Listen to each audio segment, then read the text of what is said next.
ഉന്നത വിദ്യാഭ്യാസ വകുപ്പും IHRDയും സംയുക്തമായി സംഘടിപ്പിക്കുന്ന AI കോൺക്ലേവിന് തിരുവനന്തപുരത്ത് ഇന്ന് തുടക്കം. ഉന്നത വിദ്യാഭ്യാസ മേഖലയിൽ ആർട്ടിഫിഷ്യൽ ഇന്റലിജൻസ് എങ്ങനെ പ്രയോജനപ്പെടുത്താമെന്ന ചർച്ചകളാണ് 3 ദിവസത്തെ സമ്മേളനത്തിൽ നടക്കുക. ഉന്നത വിദ്യാഭ്യാസ മേഖലയിൽ നിർമ്മിത ബുദ്ധി തുറന്നിടുന്നത് വിശാലമായ സാധ്യതകളാണ്. ഇത് ചർച്ച ചെയ്യാനുള്ള സമ്മേളനത്തിൽ വിവിധ മേഖലകളിലെ വിദഗ്ധർ പങ്കെടുക്കും. ദേശീയ അന്തർദേശീയ തലങ്ങളിൽ പ്രവർത്തിക്കുന്ന സാങ്കേതിക വിദഗ്ധർക്കും നയരൂപീകരണത്തിന് നേതൃത്വം നൽകുന്നവർക്കുമൊപ്പം സർക്കാർ സ്വകാര്യ മേഖലകളിലെ ഉന്നത ഉദ്യോഗസ്ഥരും ഒത്തുചേരുന്നുണ്ട്. ചൊവ്വാഴ്ച വരെ തിരുവനന്തപുരം കനകക്കുന്നിൽ നടക്കുന്ന കോൺക്ലേവ് മന്ത്രി R. ബിന്ദു ഉദ്ഘാടനം ചെയ്തു.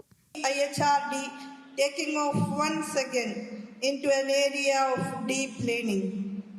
The judicious linking of the newfangled artificial intelligence with education, the exploration of AI and its impact on myriad fields like law enforcement and the judicial system, youth empowerment, healthcare, media and cinema, and Kerala's education is slated to aid in increased understanding of AI in everyday life. Artificial ഇന്റലിജൻസുമായി ബന്ധപ്പെട്ട് വിവിധ വകുപ്പുകളും സ്ഥാപനങ്ങളും ഒരുക്കുന്ന exhibition സ്റ്റാളുകൾ, സാംസ്കാരിക പരിപാടികൾ, food court എന്നിവയും കോൺക്ലേവിന്റെ ഭാഗമായുണ്ട്. News Malayalam, Thiruvananthapuram.